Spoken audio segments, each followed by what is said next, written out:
telah diriwayatkan oleh Imam Al-Maqdisi dalam kitab Fadhil Amal an Tamim Ad-Dari radhiyallahu anhu anin Nabi Muhammad sallallahu alaihi wasallam annahu qala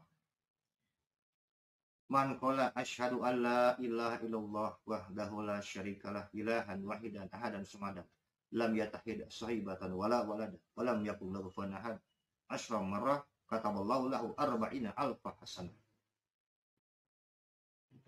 Dari Tamim Ad-Dari radhiyallahu anhu dari Nabi Muhammad SAW, sesungguhnya beliau telah bersabda, barang siapa yang membaca kalimat asyhadu alla ilaha illallah wahdahu la syarikalah ilahan wahidan ahadan samadan lam yatahid saibatan wala walada wa lam yakul kufuwan ahad 10 kali, maka ditetapkan oleh Allah baginya 40.000 kebaikan.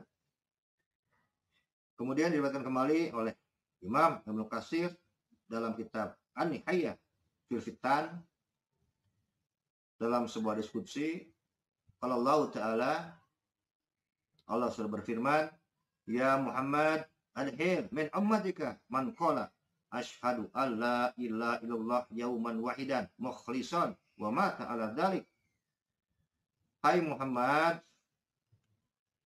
masukkanlah dari umatmu ke dalam surga untuk siapa saja mengucapkan asyhadu alla ilaha illallah yauman wahidan mukhlishan, dalam suatu hari dalam keadaan ikhlas, wa mata ala dzalik, dan dia pun meninggal dalam keadaan seperti itu.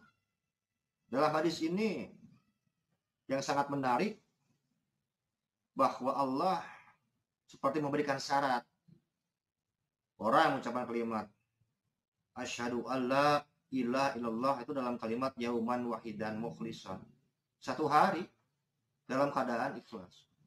Jadi bisa saja bahwa orang yang selama hidupnya, apakah dia puluhan tahun, ratusan tahun, Allah hanya meminta yauman wahidan, satu hari saja dia mengucapkan kalimat tersebut dengan ikhlas, datang dari kedalaman sanubarinya, dan dia pun meninggal dalam keadaan seperti itu, maka dia sudah berhak masuk surga. Jadi subhanallah, luar biasa.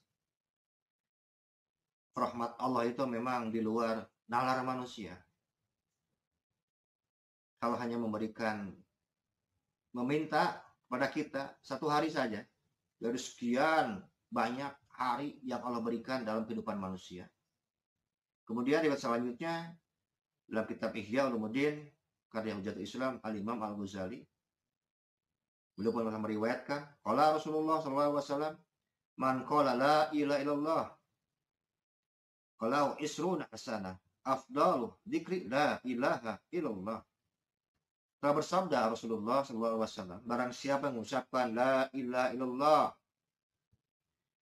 dia akan mendapatkan 20 kebaikan. Afdal dzikri la ilaha illallah, dan seafdal-afdalnya, seutama-utamanya zikir adalah la ilaha illallah. Kemudian masih dalam kitab yang sama, Imam Al-Ghazali meriwayatkan kembali an Mu'adz bin Jabal wa Anas bin Malik annahu sallallahu alaihi wasallam faqala man qala la ilaha illallah dakhala al-jannah. Barang siapa orang yang mengucapkan lafaz la ilaha illallah masuk surga. Wa man kana akhiru kalami la ilaha illallah la yajimhun nar. Dan barang siapa orang yang di akhir hidupnya mengucapkan lafaz la ilaha illallah tidak akan pernah masuk neraka. Wa man laqiyallah, dan barang siapa yang bertemu dengan Allah, la yusrik bi syai'an haramtu alaihin nar, dan tidak musyrik, tidak menyekutukan Allah dengan sesuatu pun, maka diharamkan bagi orang tersebut masuk neraka. Kemudian dalam kitab Musnad Abu Daud atau Yaldis, beliau telah meriwayatkan pada kita semua an Anas anna Nabi sallallahu alaihi wasallam qala yakhruju min nar man qala la ilaha illallah, akan dikeluarkan dari neraka siapa saja yang pernah mengucapkan lafaz la ilaha illallah.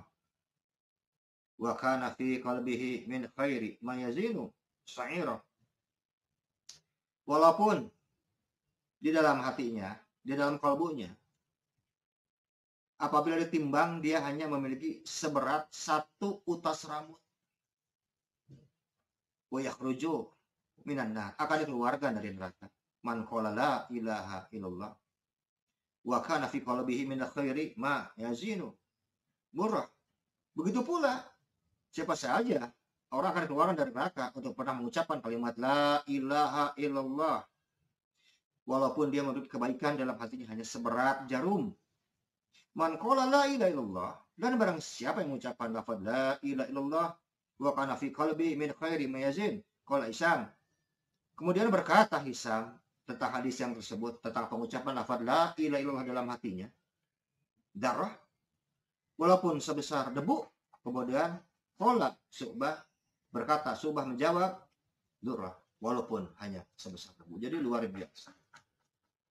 Jadi pada intinya siapapun yang pernah mengucapkan lafaz la ilaha illallah, sudah barang tentu dia memiliki kebaikan di dalam hatinya. Dia memiliki kebaikan, dia memiliki amal soleh selama hidupnya. Walaupun hanya seberat 1 utas rambut, hanya seberat jarum, ataupun hanya sebesar atau seberat 1 butir debu. Walaupun dia masuk neraka, tetap dia akan dikeluarkan oleh Allah dan akan kembali masuk surga. Ini adalah rahmat Allah. Jadi sudah barang tentu, sekali lagi, bahwa lafaz la ilaha illallah ini sudah melindungi kita semua dengan rahmat Allah, sehingga kita semua bisa bebas. Harapan kita semua kita bisa bebas dari nerakanya Allah. Kemudian dalam riwayat yang lainnya diriwayatkan dalam kitab Musannaf Abdul Razzaq an Ma'mar an Qatadah qala a'lamu ahadan min ahli ilmi istanaba shalah ala man qala la ilaha illallah. Dari Ma'mar dari Qatadah berkata, dan tidak diketahui seorang pun dari ahli ilmu yang menjauhi salat atas yang membaca la ilaha illallah. Dalam sebagian penerangannya dikatakan bahwa maksud dari Qatadah rahimahullah ini, bahwa di zamannya beliau ini sudah biasa masjid-masjid makmur dengan orang yang membaca kalimat tahlil la ilaha illallah, la ilaha illallah. Jadi ahli ilmu senantiasa membaca lafaz tahlil ba'da sholat. Jadi cukup aneh apabila orang sekarang ada yang membenci orang yang bertahlil di masjid, sedangkan kalau ahli ilmu tabi'ut tabi'in di atasnya lagi tabi'in, mereka sudah biasa baca tahlil ba'da sholat. Kemudian dalam kitab Musnad Al-Hamidi, Imam Al-Hamidi meriwayatkan qala Jabir bin Abdullah min Rasulillah sallallahu alaihi wasallam yaqul man qala la ilaha illallah mukhlishan min qalbihi aw yaqinan min qalbihi dakhala jannah. Barang siapa orang yang mengucapkan la ilaha illallah mukhlishan min qalbihi, secara ikhlas dari dalam hatinya, aw yaqinan min qalbihi, atau yakin dengan seyakin-yakinnya dalam hatinya, dakhala jannah, dia pasti masuk surga. Kemudian Al-Imam Ibnu Abi Syaibah dalam musnadnya juga meriwayatkan an Atta bin Sa'ib an Zadan qala man qala la ilaha illallah anfu mautihi dakhala jannah. Barang siapa orang yang mengucapkan lafaz la ilaha illallah menjelang kematiannya, masuk surga. Kemudian diriwayatkan kembali oleh Al-Imam Ad-Daulabi dalam kitab Al-Kunnah wal Asma' Al-Makhul Az-Zuhri qala Rasulullah sallallahu alaihi wasallam man qala la ilaha illallahul halimul karim subhanallahi rabbis samawati sab'i wa rabbil arsyil azim salasa marrah kana misla man adraka lailatul qadri. Dari Makhul dan Az-Zuhri beliau mengatakan, telah bersabda Rasulullah SAW, barang siapa orang yang mengucapkan la ilaha illallahul halimul karim subhanallahi rabbis samawati sab'i wa rabbil arsyil azim 3 kali, maka baginya mendapatkan pahala Lailatul Qadar. Kemudian hadis selanjutnya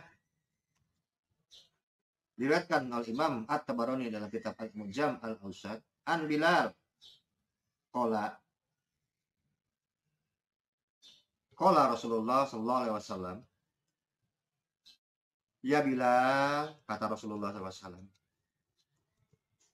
nadi finnas, serulah manusia Man qala la ilaha illallah qabla mautihi bisanatin dakhala jannah. Barang siapa orang yang mengucapkan lafaz la ilaha illallah sebelum maut menjemputnya, sebelum kematiannya, dalam waktu 1 tahun dakhala jannah, masuk surga. Aw sahrin, atau dalam waktu 1 bulan. Aw jumu'atin, atau dalam waktu 1 Jumat. Aw yaumin, atau dalam waktu 1 hari. Aw satin, atau dalam waktu 1 jam. Jadi bisa kita bayangkan apabila Allah menetapkan sekarang ajal kita tahun depan, mulai hari ini dan seterusnya, kita senantiasa tiap hari mengucapkan kalimat la ilaha illallah, artinya kita, ataupun apabila bulan depan harus meninggal dunia, mulai hari ini sampai seterusnya, kita senantiasa mengucapkan la ilaha illallah, kita masuk surga. Sampai terakhir, walaupun dalam detik-detik terakhir, Rasulullah SAW senantiasa membantu kita semua agar kita semua bisa masuk surga. Untuk sementara itu bisa kita sampaikan. Insya Allah kita akan sambung lagi dalam kesempatan lain. Wallahu muwaffiq. Wassalamualaikum warahmatullahi wabarakatuh.